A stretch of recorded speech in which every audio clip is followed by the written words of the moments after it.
بسم الله الرحمن الرحيم والصلاة والسلام على أشرف المرسلين سيدنا محمد وعلى آله وصحبه وسلم تسليما. Now we reached to the third session of our lecture about corneal topography, tomography, and aberrometry and corneal biomechanics. Now this session is mainly regarding understanding the corneal biomechanics. This is a newly emerging technology that has been for many years before just under the experimental labs, and now by the advent of the refractive surgery and the LASIK procedures, doctors become aware of this new concept, that's the corneal biomechanics and its role in the early detection and prediction of keratoctatic diseases and determining subclinical keratoconus and form of rust keratoconus and unilateral ectasias. So this is a newly emerging technology, has a major role in the multimodal the assessment of the cornea. As you know, the cornea can be assessed by corneal topography, tomography, and OCT, and now this modality of corneal biomechanics added a new tool for the assessment of the physical property of the cornea and add more information about the prediction and detection of very asymmetric ectasia and unilateral keratoconus. So let's dive deeply in this lecture and see what's there regarding corneal biomechanics. Now in the next slides, I will speak a few words about the emerging new technology, that's the corneal biomechanic assessment. This has been established since long time. They spoke about the corneal biomechanical properties of the cornea, and Richard Company invented the OR, that's the ocular response analyzer, ORA, and they was the first one who spoke about the biomechanical properties of the cornea. And now recently this corneal biomechanical assessment has been recently taken the attention by many surgeons, especially with the increased popularity of the corneal refractive surgery and the cross-linking, especially in regard to the early detection of keratoconus and ectatic diseases. Also the emergence of new terms like the very asymmetric ectasia and the occurrence of unilateral keratoconus cases. So by studying these properties of the cornea, it is an additional tool added for multimodal assessment of the cornea. You know, the cornea can be assessed by many ways, including the topography, tomography, and OCT, and now the corneal biomechanics also use it to assess the cornea. All this information are very useful in predicting and detecting very early cases of subclinical keratoconus or people who are at risk of developing complications or unexpected result after refractive surgery.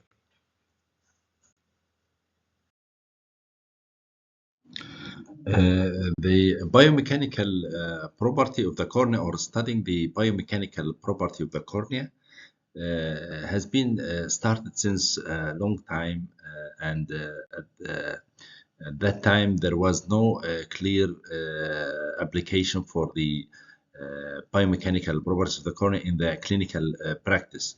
It was just on research papers and in the labs. However, recently they discovered the importance of the biomechanics, and even they start having a clinical applications. And they realized that the management of the corneal or ectatic diseases start by understanding the biomechanics first.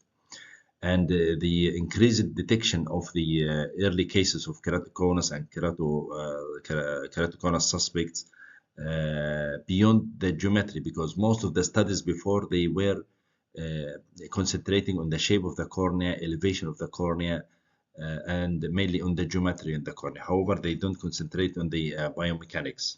So biomechanics is the science that studies the equilibrium and the deformation of the tissue submitted to any force. The study of the response or the reaction of the tissue to the any force exerted to that tissue or deformation, how the tissue will behave. This is known as the biomechanics. And it is important to know that the anterior 40% of the cornea, that's the anterior half of the cornea, has twice the biomechanical property of than the posterior cornea. And this is very important fact. Accordingly, we can understand why the keratoconus, early keratoconus appears in the posterior surface of the cornea, because the biomechanical properties of the posterior half of the cornea is less as compared to the anterior half. And this is also important when we do, for example, cross-linking. It is important to wait till the riboflavin or the substance we use in cross-linking to reach to the posterior half of the cornea, so that when you do the cross-linking, you make sure that the stiffness of the cornea will appear in the posterior half of the cornea. By this way, you encourage arrest of the disease and prevent progression. Another thing, that the cornea is a combination of both collagen and the matrix. The collagen responsible for the elastic part of the cornea, and the ground substances, that is the matrix, is responsible for the viscous component of the cornea. And what we mean by viscous, so the cornea is a viscoelastic structure. It is not a elastic structure, it is not a viscous structure, it is not a plastic structure. It is a viscoelastic structure. So by viscosity we mean, by elasticity we mean that the ability of the substance to deform reversibly. That is, it will deform and return to its original shape. This is called elastic structure. However, the viscosity is the initial resistance exerted by the substance against deformation, and this is usually due to the local reaction of the molecules of the substance. The example of the elastic structure is the rubber. The rubber is a typical elastic structure, and the viscosity is that for the honey. The honey is a typical viscous structure, and the cornea is a combination of both. It's a viscoelastic structure. Now, another term is the stiffness or the rigidity. Now, when we establish a treatment for the cornea, we try to increase the rigidity. The rigidity is the reverse of both, reverse of elasticity and viscosity. So there is the resistance to deformation from the beginning, and it is the substance, when we say it is rigid, it is not deformed at all. So it is more stiff. So our aim when we manage cases of keratoconus by doing cross-linking to bring them toward the stiff side or toward the rigid side, and decrease the viscoelastic property of the cornea. And of course, the rigidity dependent mainly on 2 or 3 important factors: the inherent material property of the substance, and in case of the cornea, related to the thickness of the cornea and to the internal pressure. This is very important. So by understanding these principles, we can go further and speak about the biomechanics. To understand the biochemical property and viscoelastic property of the cornea, we have to have a look to the corneal anatomy and histology. As you know, the cornea made up of 5 layers, and the stroma constitute 90% of the thickness of the cornea.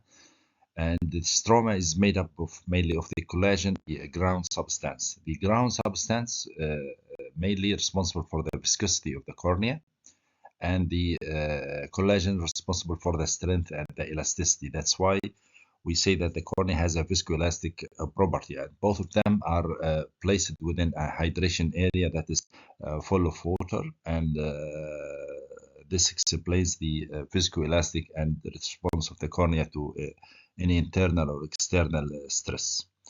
If any insult happens to the cornea that will initiate the problem of thinning and bulging of the cornea, this will focal loss of the elasticity, and hence we say that this is a soft cornea, and it end up by the deformation of the cornea.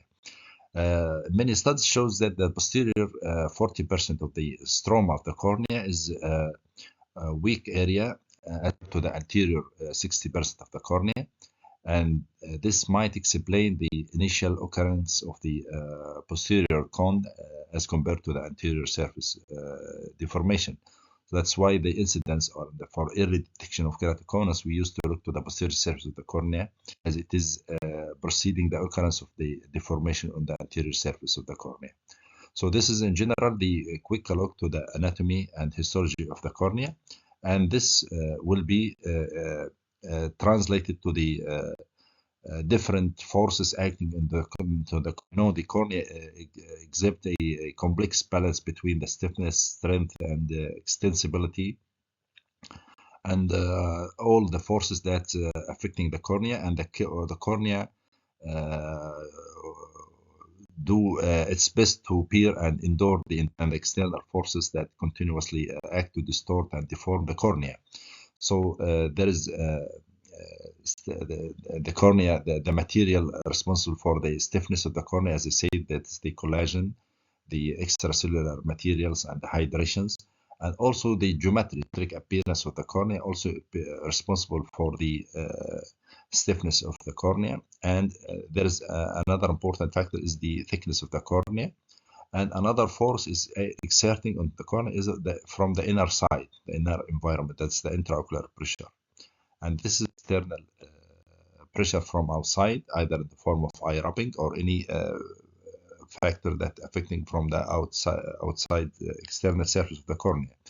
So all these variables are playing continuously and together to determine the cornea to different insults, and also the reaction to the cornea to any interventions like refractive surgery or cross-linking or any interventions. So this should be clearly understood before we dive deeply to the behavior of the cornea. Among the important indices are parameters to evaluate the biomechanical property and the behavior of the cornea against the dynamic deformation is the stress-strain index. As you know, the stiffness is the overall rigidity of the object measured and is a measure of the resistance against the elastic deformation. So this index has a particular value to determine whether your cornea is stiff or not. And of course, there are different factors affect the stiffness of the structure, include the materials and the thickness of the cornea and the internal pressure and the biomechanical property of the material. However, this index has been done in such a way that it is not affected by the corneal thickness and the biomechanical and the intraocular pressure, so that it has an integer value that correlates the stiffness of this cornea before and after surgery, for example, or before and after crosslink. In this slide, also, I will show you the behavior of the normal cornea to the deformation, and you see how the normal cornea will behave against a physical insult. You can see. Also, the same thing for this is the keratoconic cornea. So we will say that this cornea is less stiff as compared to the normal cornea. So you see the elasticity is increased. Another important point is this stress-strain index. As I said, that it is related to the intraocular pressure or the corneal thickness, and it shows a significant correlation with the age. The more the age, the decrease the stiffness of the cornea. So that's why people at higher age, they are more prone to ectatic problem as compared to the young people. And it is measured in such a way they expose the cornea to a particular stress, and they measure the response in time against this strain or stress, and accordingly they establish the SSI index. Another important thing you should understand that the cornea is not a plastic structure. It is a viscoelastic structure, and the viscosity is defined as the ability of the body to resume its normal shape after deformation, like spring, like this one. So the ability of the structure to resume its shape after deformation, this is the elasticity. However, the viscosity is the resistance against permanent deformation, like the resistance against permanent deformations. And the stiffness describes the force needed to elastically deform the body.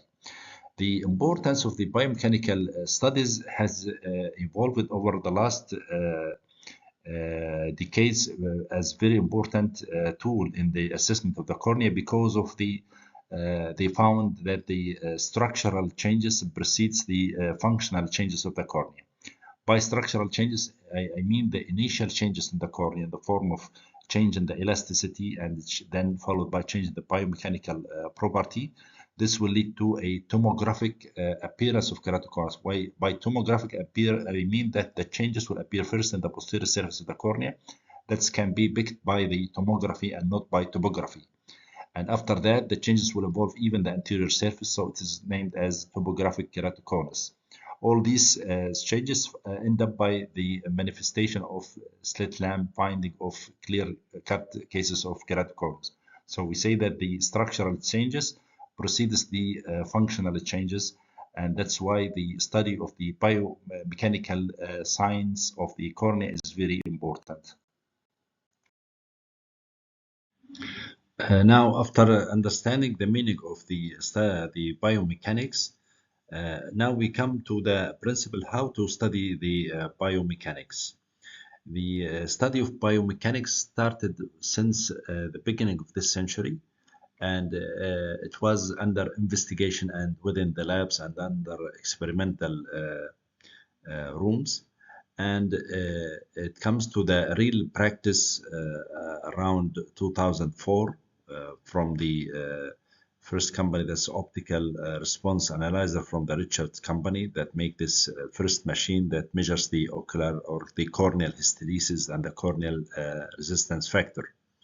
So in general, the studying of the biomechanics is made by two ways. The first way is by the deformation of the cornea and use the tonometer, and this can be done by the optical response analyzer or by the Corvus. The second method is by the direct assessment of the corneal biomechanics by the process of the Prolwyn optical scanning system or the Prolwyn microscopy. Now, in the next slides, I will go in more deep in the details of each one of these, the optical response analyzer and the Corvus, and show the difference between them and the indication and the applications in the field of ophthalmology. And then I will speak about the Prolwyn optical scanning system, which is a newly emerging technology and having promising results. And it differs than the other way of assessing the corneal biomechanics by it is directly visualizing and determining the biomechanics without deformation of the cornea. So on the next slides, I will speak about the ocular response analyzer and the Corvus, and then speak about the Prolwyn optical system. Since we are talking about the corneal biomechanics, I would like to give a brief comparison between the most commonly available, to my knowledge, equipment that assists the corneal biomechanics, which is the optical response analyzer from the Richards, and with that Corvus from the Oculus company.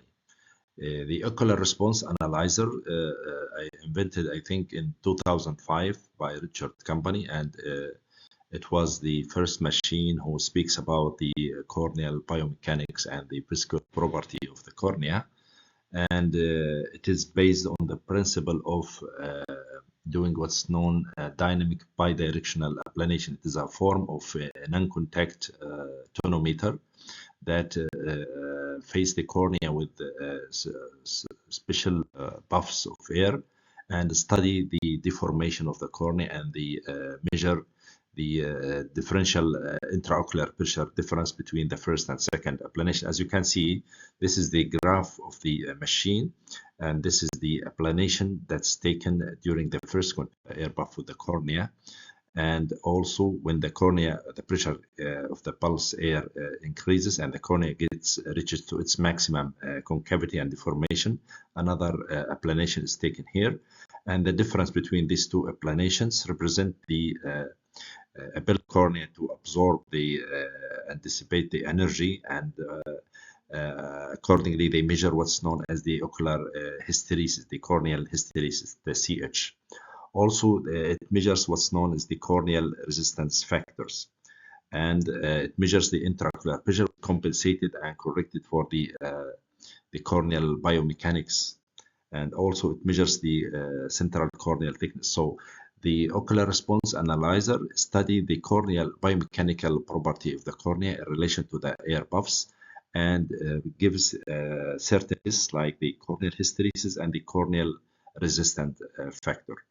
However, the application in the field of cornea is limited because they found it less sensitive and less specific in the early detection of keratoconus cases. Although the cornea with keratoconus patient, they have decreased hysteresis and decreased corneal resistant factors, but the repeatability of the test and the sensitivity and specificity is reduced in using the ORA. And also, when they apply this to cases of pre and post cross-linking, they found no much sensitivity and actually no much difference between pre and post-op values. So currently, the ORA is mainly used in the field of glaucoma for early detection of glaucoma, and especially cases of mutating glaucoma beyond topography and beyond the central corneal thickness. And now they are working to establish new indices that can be applied along with the topography to study the keratoconus. But so far, it is mainly its application in the field of glaucoma. So this is the ocular response analyzer. Here, as I said before, that the ORA, that's the ocular response analyzer, that measures the corneal hysteresis and the corneal resistance factors, exhibit a very low specificity and sensitivity to differentiate keratoconus from normal corneas. That's why it has no much applications in the field of corneal pathogenesis and corneal diseases. As you can see here in this study done at 2011 that shows the corneal hysteresis and corneal resistant factor has low sensitivity and low specificity.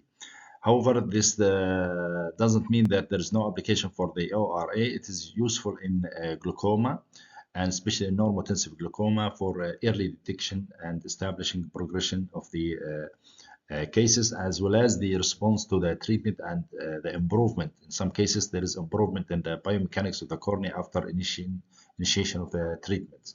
So that's why the need for another machine to study the biomechanical properties of the cornea in relation to the corneal diseases became an important, and hence the Corvus do this job. And now the Corvus is the golden standard for the assessment of the biomechanics of the cornea in the field of corneal diseases.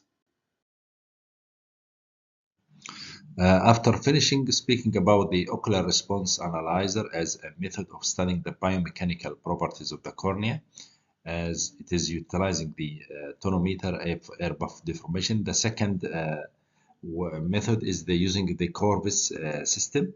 This Corvus ST stands for Corvus Shamflock technology, and it is the gold standard for the assessment biomechanicals property of the cornea currently available, using the same principle of tonometer, but it is incorporating the high-speed Shamflock camera.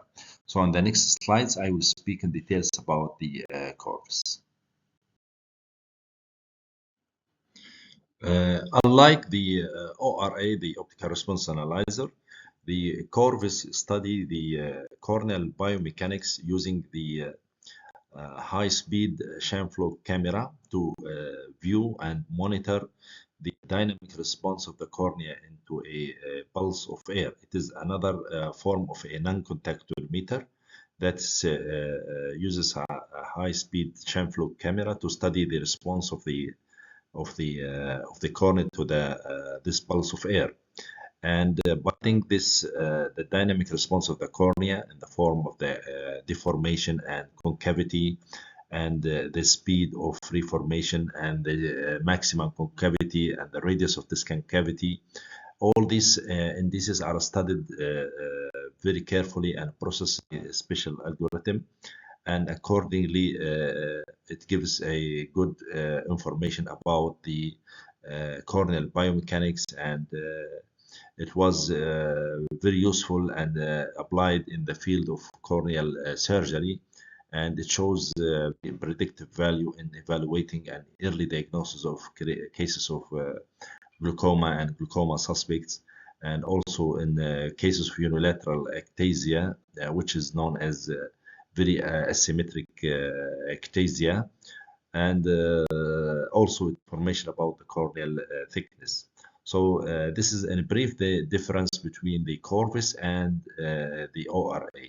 Now in the next slides I will speak more details about the map of the Corvus and the different indices used in Corvus to give still information about the biomechanical property of the cornea.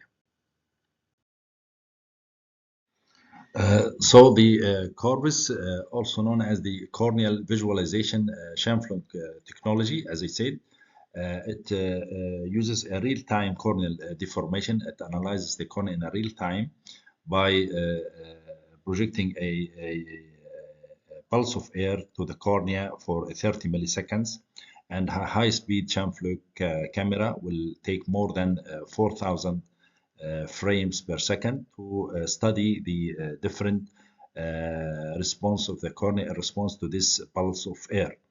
And the Corvus use it to optimize ectasia detection by the this index, that's the CBI, this very important index, which is the corneal biomechanic index. And also it is used to study and analyze the cornea before and after the laser vision correction, and after and before cross-linking as well. And also in the glaucoma, measuring what's known as BIOP, that's the biomechanical corrected intraocular pressure.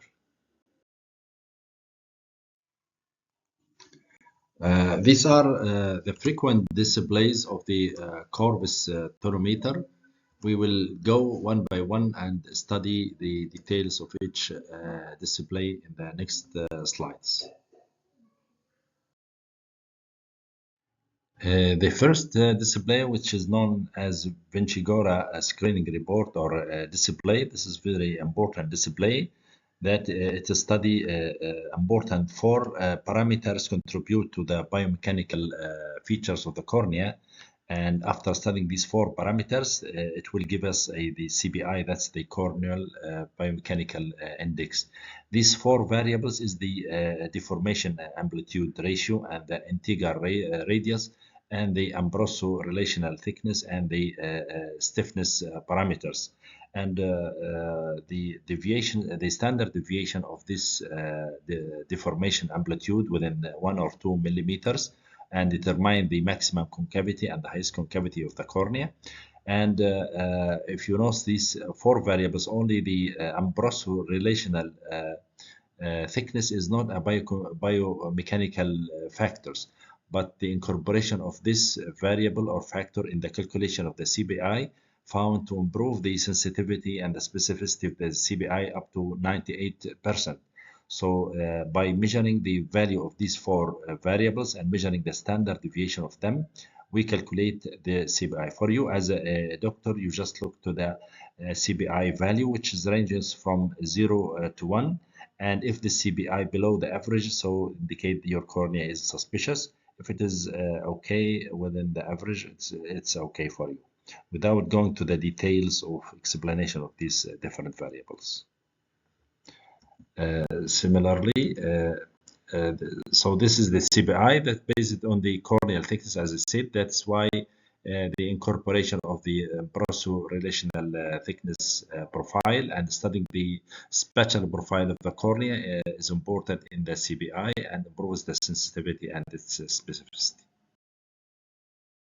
The other index is known as the deformation amplitude ratio, which is the ratio of the deformation of the cornea in the center to that happens in around 2 millimeter paracentrally. The central deformation will be more than the paracentral deformation. They make this ratio, and the higher the ratio, the more is the soft cornea, and it has a red value. And the lesser the ratio is indicate stiff cornea, it has a green color.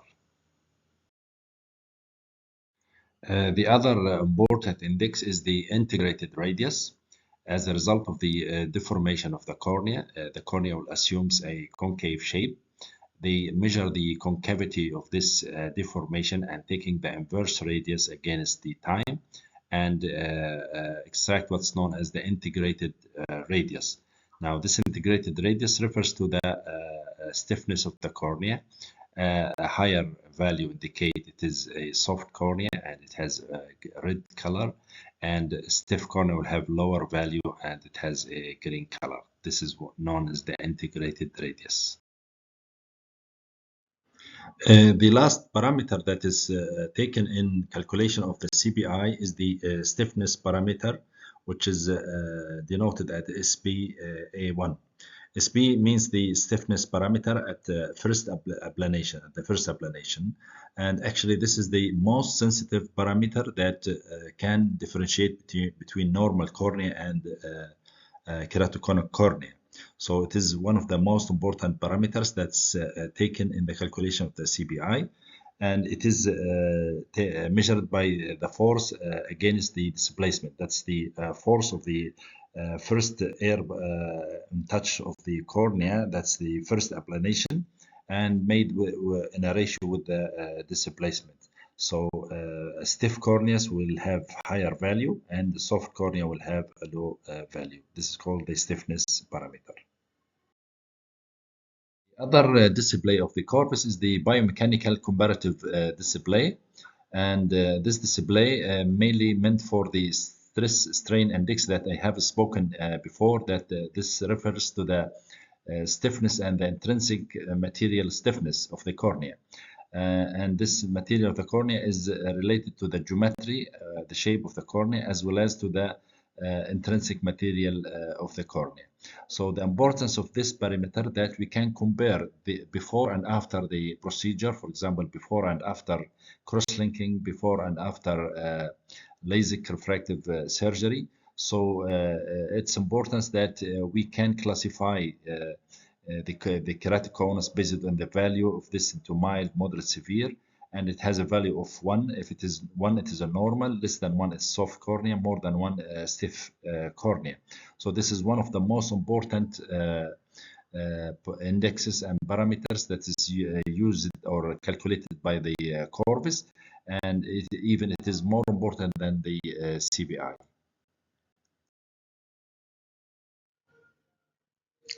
Now we come to the last display, which is the biomechanical integrated display.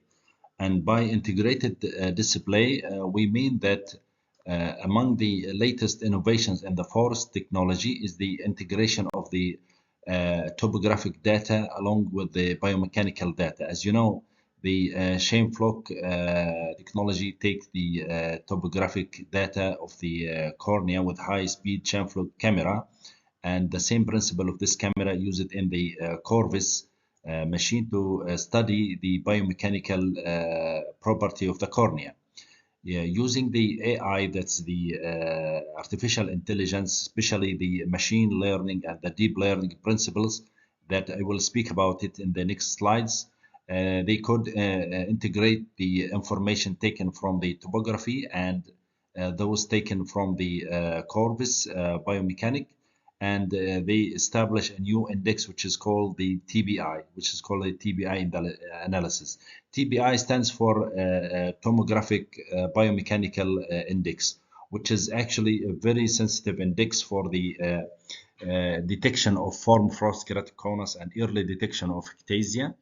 And perhaps it is one of the most sensitive indicators so far, which is independent of the corneal thickness and the intraocular pressure. That makes it more sensitive even than the CBI. So this TBI, I will show, for example, there is a patient here with, this is the integrated display, how it appears, shows the integration of the topographic data and the biomechanical data. This patient shows completely normal CBI, and also normal bad display from the Ambroso display. However, the TBI was abnormal. So this patient is suspicious and borderline and should be observed. and the decision to do a refractive procedure is doubtful in this case. So it is very useful, especially in cases in which you find the CBI is normal and the bad display is normal. So you left with the TBI, of course, along with the SSI. The SSI is very important along with the TBI. That's the stiffness or stiffness index of the cornea. And this is one of the major innovations of the Corvus technology, as published by many doctors, especially the Ambrosio from Brazil, that he published in his paper that the TBI has a very high sensitivity and specificity to detect subclinical keratoconus and form of rust keratoconus as compared to the bad D and the CBI. Now, why we are in need for studying the biomechanics of the cornea? Because sometimes in some cases the topography or tomography alone is not enough to screen for cases that are suitable for refractive surgery. So the study or the combination of tomography and biomechanics are useful in the screening for refractive cases that are going to do refractive surgery. And also sometimes there is doubtful cases on Pellin Ambrosio displays. So we need to do the integrated study of the corneal biomechanics with the tomography to establish or discover the hidden cases of abnormal corneas. So studying the corneal biomechanics, like the iceberg phenomena, that sometimes there is evident clinical structural finding in the tomography. However, a hidden functional the derangement or functional abnormalities which can be discovered by the application of the corneal biomechanics. Here I would like about to speak about the a new definition or new term used, which is the very asymmetric ectasia. And this term used synonymously with the form frost keratoconus to describe the contralateral eye of a patient with unilateral ectasia. Now, very asymmetric ectasia, they have some topographic finding suggestive of ectasia, but the patient is totally normal. He has a normal visual acuity and everything is normal as far as the corneal thickness. So we cannot say that this is a case of keratoconus, but it is termed as subclinical keratoconus or form of rust or very asymmetric ectasia, based on the fact that keratoconus is a bilateral disease. And if you diagnose a keratoconus in one eye, the other eye is also affected, but at different stage because there is asymmetry. And this asymmetry can be attributed to the asymmetrical environmental factor. For example, the asymmetry in the rubbing. For example, the patient is rubbing one eye more than the other eye, so the eye with more rubbing will have keratoconus more than the other eye. Other causes will be a genetic factor or genetic variable. So keratoconus is a bilateral disease, but it is a symmetrical disease. So as you can see here in this picture, this patient has a typical keratoconus with the typical cone, and this is the patient, the same eye, the other eye of the same patient, with some changes in the inferior part of the cornea of the other eye. So this is called very asymmetric ectasia. This is an example of the joint investigation of the topography along with the corneal biomechanics for a patient with very asymmetric ectasia. As you can see here in this picture, and the other eye completely normal topography. So this diagnosed as a form of rust keratoconus. Now, after the full investigation of topography and the Corvus, the result of the bad display is 1.3, which 1.03, which is normal, and the CBI was normal also. However, when they integrate the information from both the OCT and the topography, the TBI was abnormal. So this is the cutoff value for the abnormal bad display more than 1.6, and for the CBI more than 0.5. and for the TBI, if it is more than 0.29, it is abnormal. Now this patient has 0.31.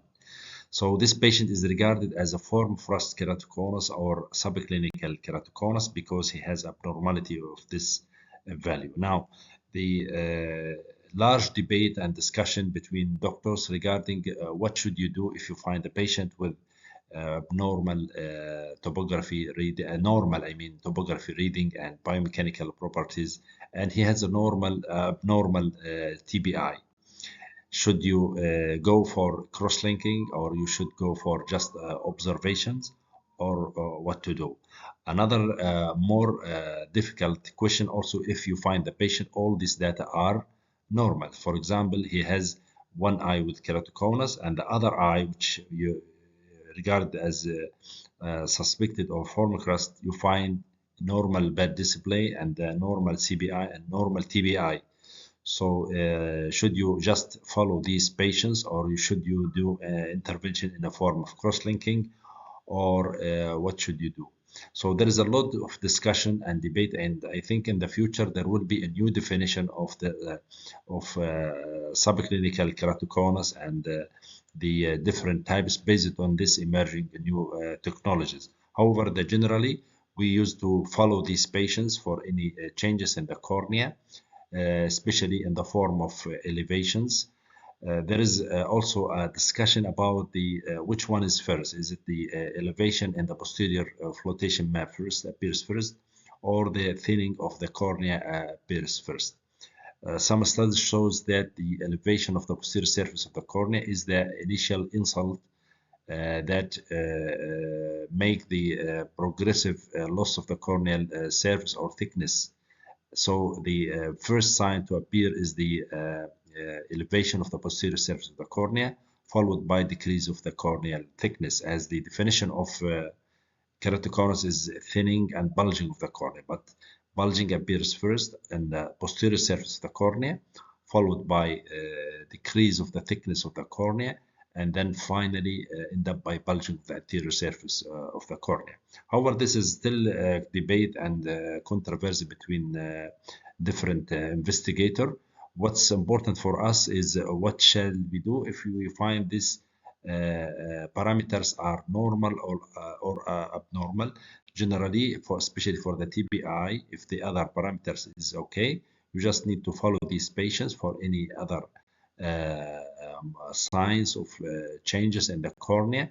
At that time, you can do early intervention in the form of cross-linking.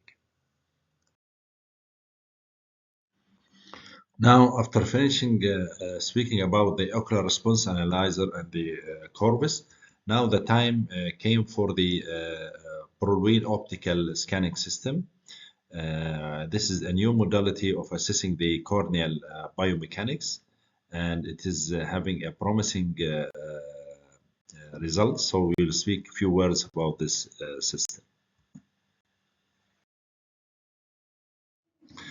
The third method of studying the biomechanical properties of the tissue, which is not dependent on the deformation of the tissue or the back pressure from the IOP or the thickness of the cornea, is known as Prolween optical scanning system, or POS, using the Prolween microscopy. And this is a new method and still developing technique. They found very good information about the viscoelastic properties of the tissues, and has different applications on the field of ophthalmology and even in the gynecology. And it's still under development, and still till now there is no FDA approval, but the initial results are very promising, which is known as the Prolween optical scanning system. It is a non-contact method of high resolution map, three-dimensional map of the structure, and it can determine the viscoelastic property of that structure. Now, how this Prolween optical system is working, or the principle of this system, it is in a brief first discovered by the solid state physics scientist, that's Lewin Nicholas Prolween, at 1922. in which he said that or discovered that the tissues, the molecules within the tissues, they are not in a static state, but there is a spontaneous vibration and motion of the molecules within that tissue. And these molecules, once they are stimulated by a laser beam with a specific wavelength, this will excite these molecules and make more vibrations and create a mechanical or acoustic fluctuations known as phonons. And these waves will make a backscatter of this laser beam. So there will be a spectral shift or spectral difference between the ongoing beam and the outgoing beam. And this Nicholas Brolin, he could determine the spectral difference or spectral shift using the Brolin spectroscopy. So by studying this spectral shift or Brolin spectrum, this study will give information about the viscoelastic property of the elastic tissue. So it is similar to the reflection that happens into a reflecting surface when there is a light striking a reflecting surface. So some of the rays will pass and some of the rays will be reflected back. Now the reflection back of these rays depends whether they are backscatter or typical reflection. It depends on the angle of striking the surface. Similarly, he says that these tissues are, when stimulated by a very weak laser beam, also there will be backscatter of some of these laser beams. And by studying of the nature of these beams, this will give us information about the nature of this material. This is in very, very brief about the Brolin system.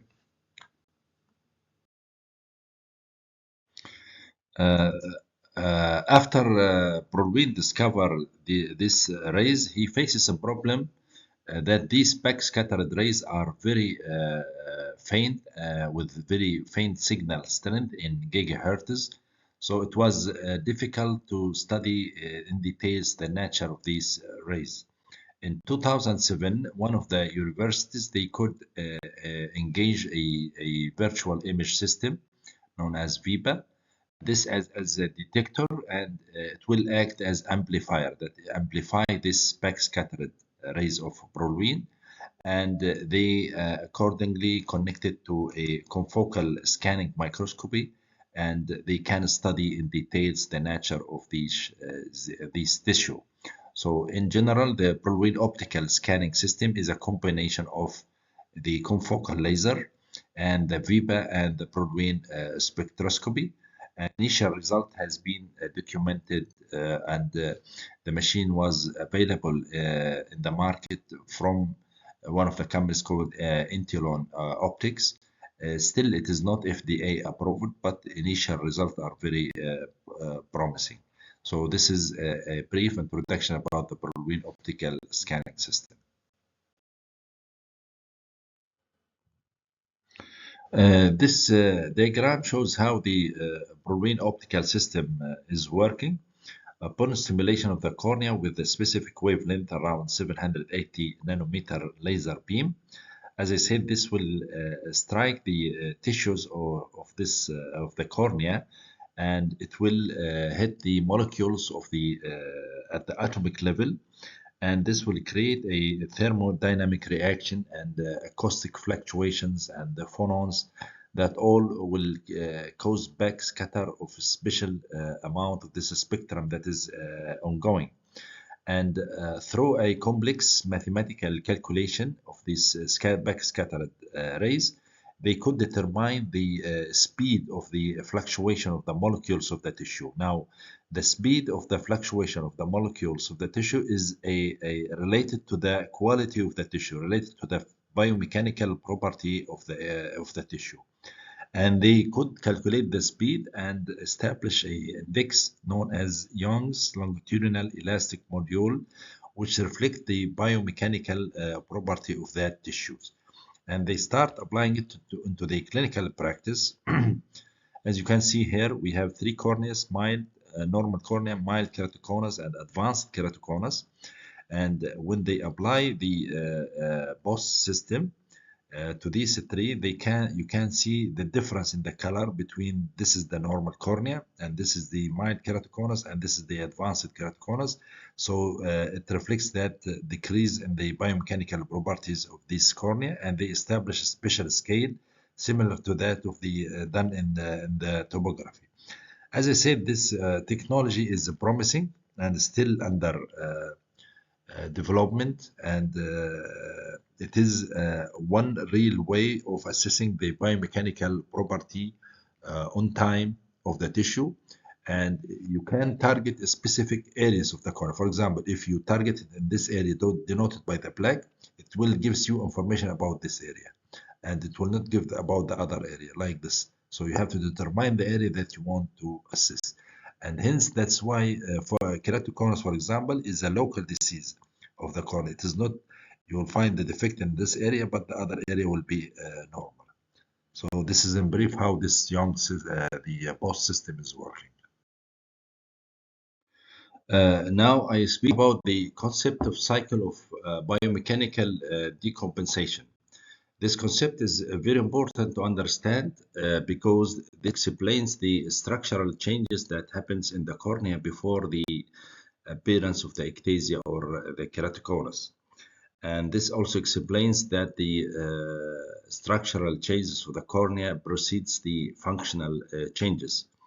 And hence, if we want to establish a screening for ectatic diseases or for keratoconus, we should concentrate on the early detection of the biomechanical changes of the cornea, so that we can determine in early stages the susceptible cases of keratoconus, that we can establish early treatment or even prevention of the occurrence of keratoconus, and also determine those patients who are at risk for any corneal refractive surgery and exclude them from doing that. So the principle of the cycle of biomechanical decompensation started with there is an initial focal weakening. So now the new trend that keratoconus or ectatic diseases is due to focal weakening of the cornea. It is not global or generalized weakening of the cornea. And this focal weakening of the cornea, whatever the cause, this will increase the stress of the intraocular pressure that's present in the eye, will exert stress on this focal point. This is the internal stress factor, because the stress might be internal or external. As I said, that external could be due to rubbing of the eye, continuous rubbing of the eye. However, the internal risk factor is the presence of the intraocular pressure. So the cornea wants to maintain a normal intraocular pressure.